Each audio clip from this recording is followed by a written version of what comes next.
Booltron is another free but lesser known Boolean cutter extension for Blender. So why do you need it if we already have the great Bool tool?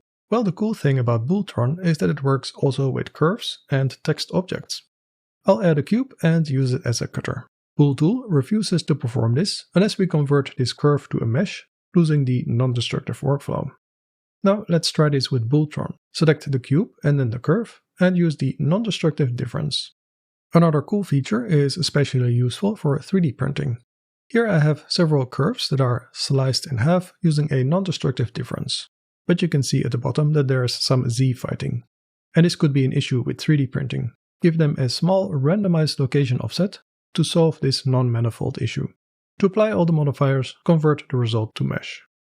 I am currently updating my hard surface modeling course with lessons about materials, texturing and baking. Get it now with a 50% discount until Monday the 3rd of August on 3dsecrets.com.